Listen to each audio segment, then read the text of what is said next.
What is the nature of consciousness? The reason why I've worded this question in this way is because if we asked, what is consciousness? It's impossible to put this into language.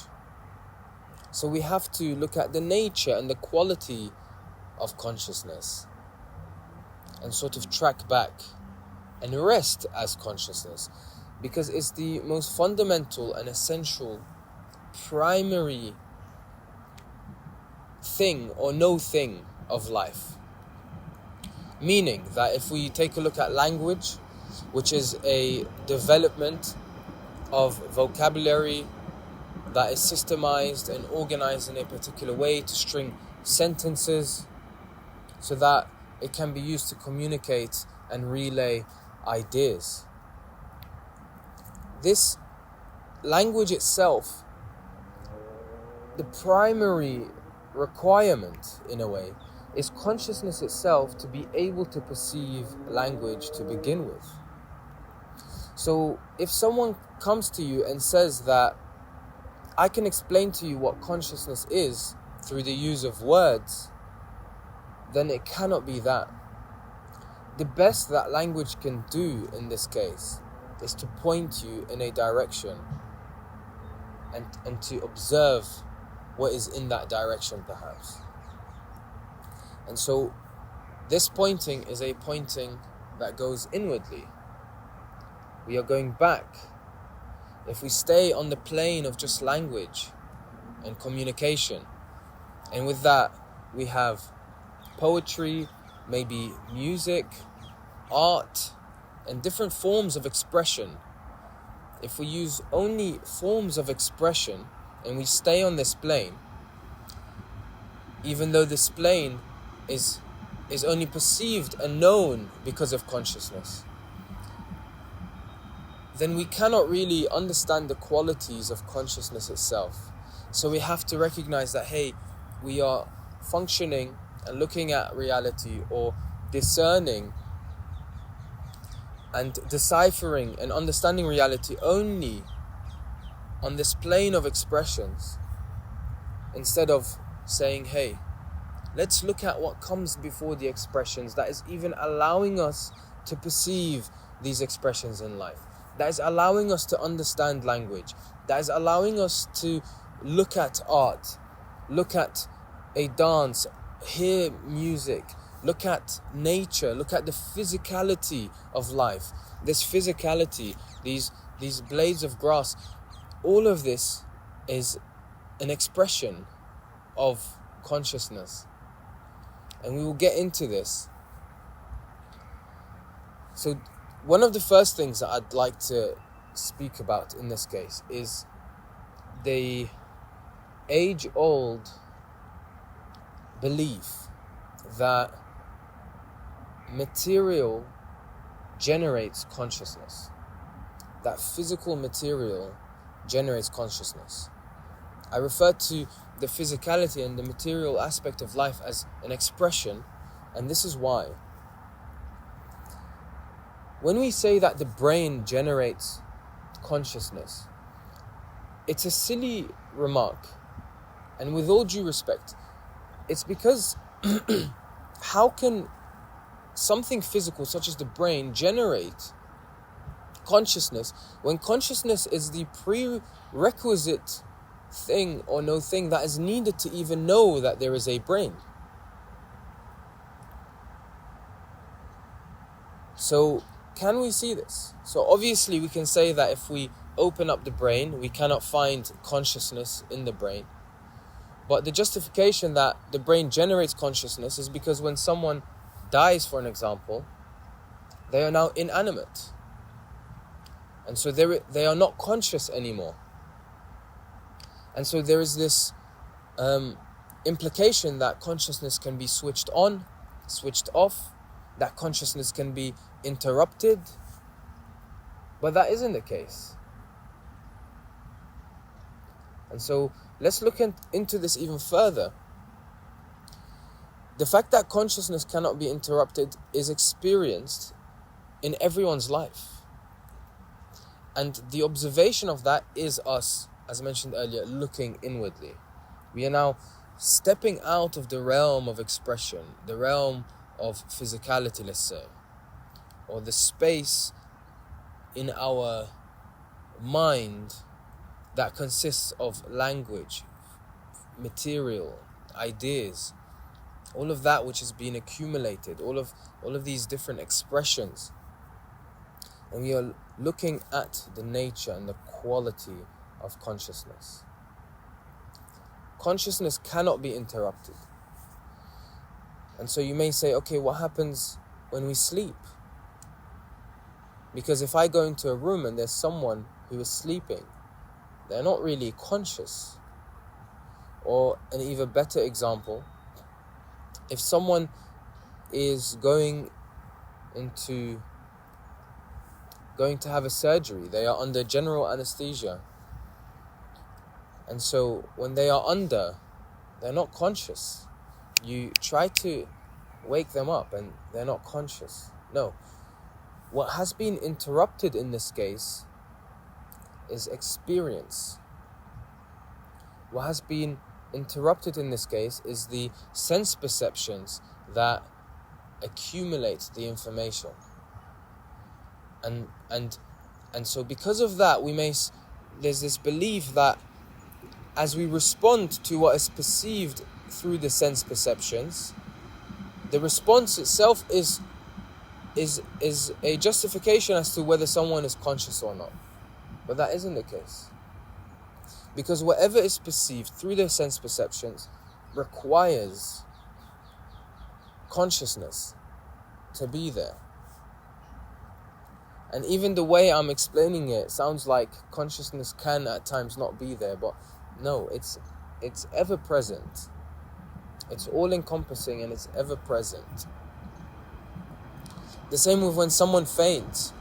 When someone faints, everyone around this person may observe this person having fainted for 12 seconds or so.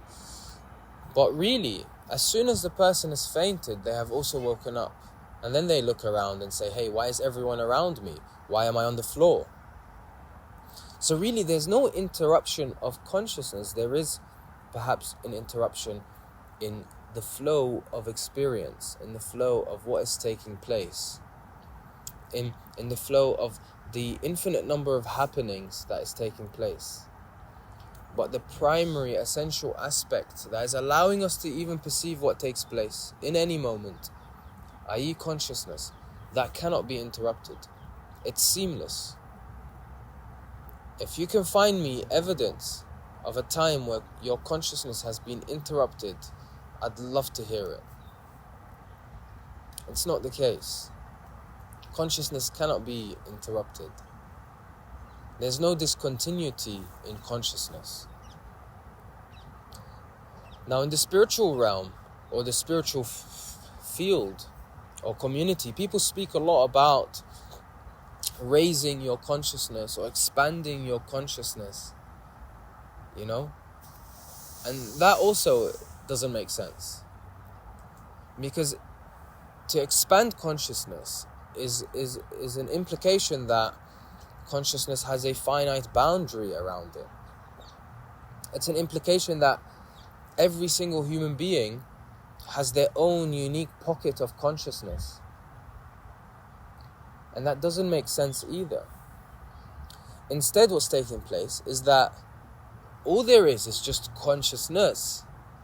And then there is separate individuals having a unique experience, accumulating a unique sense of information through their sense perceptions. But there is only one consciousness. There's just oneness, seamless oneness. If you sit down and ask yourself the question of where is this consciousness located, you may say it's located in the heart, it's located in the head. But then you're going back to the belief that consciousness is firstly localized in one place. And then you're going back to the belief perhaps that consciousness is generated by physicality or by something material. When once again, consciousness is the very primary essential thing that is even allowing us to perceive material and physicality. So when we speak about the nature of consciousness, this is what we mean. It's the realization that consciousness is all-encompassing. It's also all-knowing. It's all-knowing. Consciousness is all-knowing. And you might say, no, I don't know everything. I don't know what is there. But the very concept of the there, what's behind these houses or these trees, is now an imaginative concept. It's something that has been generated within imagination. And so if we try to create a truth through imagination, which has been developed or constructed within the realm of consciousness itself, that does not imply that we are all knowing.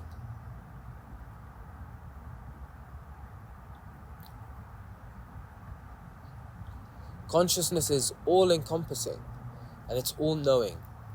Wherever your eyes land on, there is consciousness already there, allowing you to know whatever your eyes have landed on. Whatever sounds you hear, I'm not sure if you can hear the birds. These sounds of the birds, they are known before the sound is even recognized. There is an underlying knowing. Before defining that this is the sound of birds, there's an underlying knowing and recognition that the sound's taking place. This is the case through and through of all sense perceptions, and through with whatever is appearing within reality. Consciousness is all-knowing. Consciousness is all-encompassing. It's everywhere. Find me a place where there is not consciousness. You may look at this tree, the furthest tree that there is behind me. Consciousness has no distance. If I see a plane flying through the sky, consciousness is ever present. It's already there, which is why I'm recognizing the sky and the plane flying in the sky. And that's perhaps an interesting analogy. If the sky itself is of an infinite space, if you like, if the sky itself is consciousness, then what we perceive within the sky are the aspects of experience that are appearing and disappearing. The clouds, the sun, the moon, and so on. And so you can see why it's absurd to say that one of the wings or the engines in the aeroplane is the reason why the sky is there. And that's somewhat of a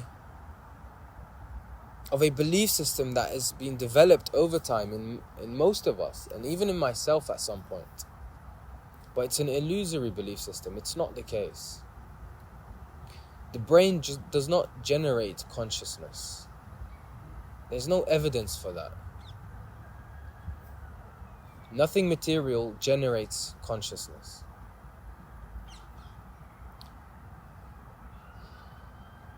Is consciousness bound by time? That's interesting to look at. Is consciousness bound by time?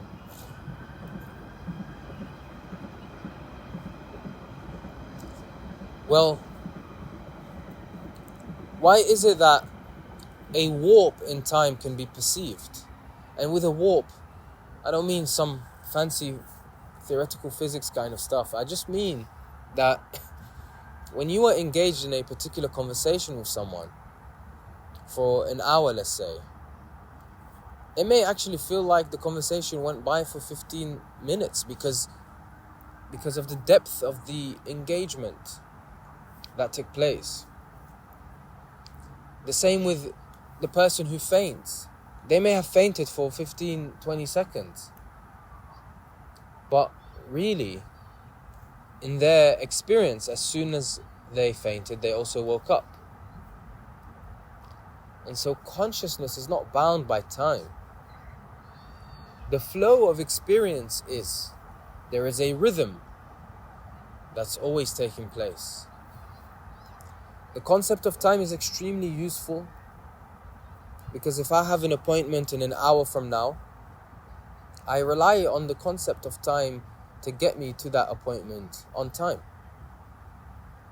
But to allow this concept of time to define my reality and to say that this is truth, this is the reality, it's not the case.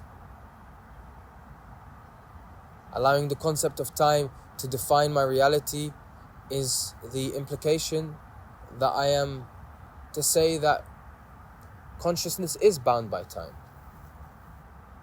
But it's not so. And all of these things, you may see them as claims, but these are things you can see right now in your experience.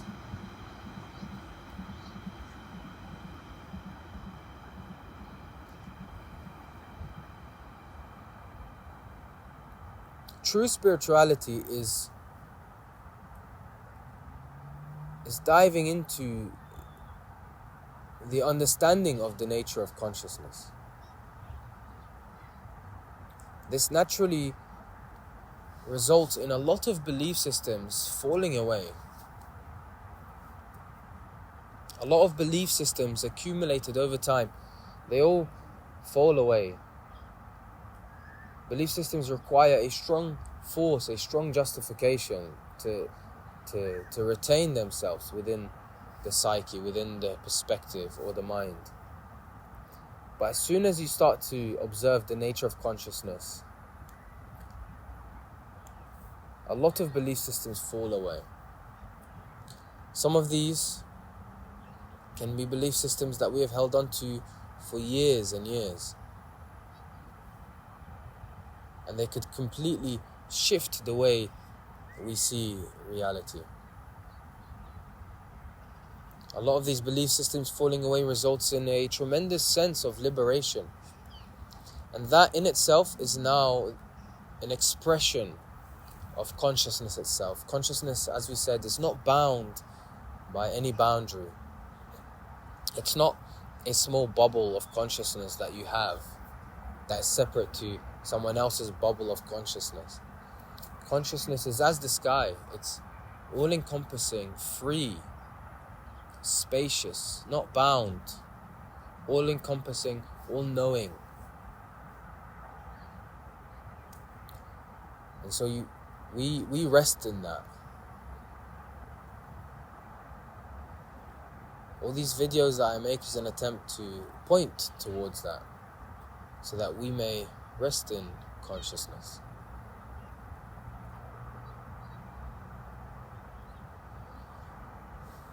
And as we do this,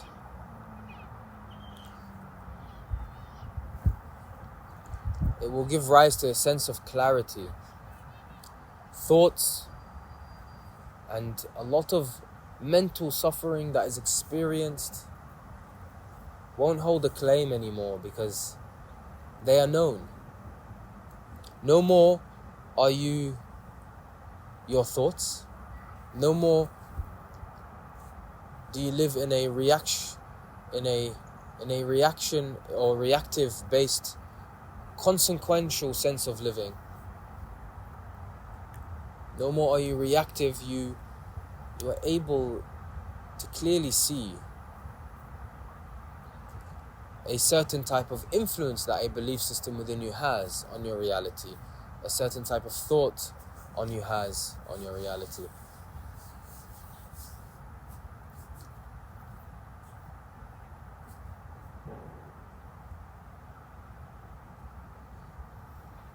One of the qualities of consciousness is stillness, purity, stillness. Yet all sounds and all the noise is within it.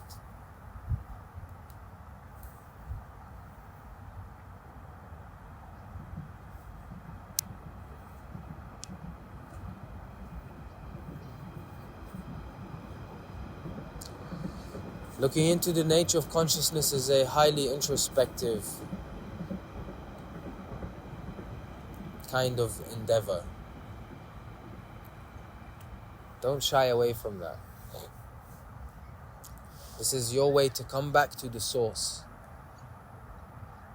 rather than chasing after some of the glimmers within consciousness, chasing after certain expressions within consciousness.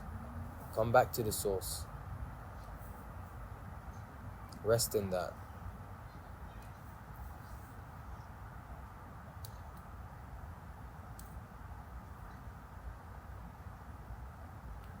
Don't avoid that which you already are. And don't avoid that which is even allowing you to have the illusory sense of free will that you can avoid it.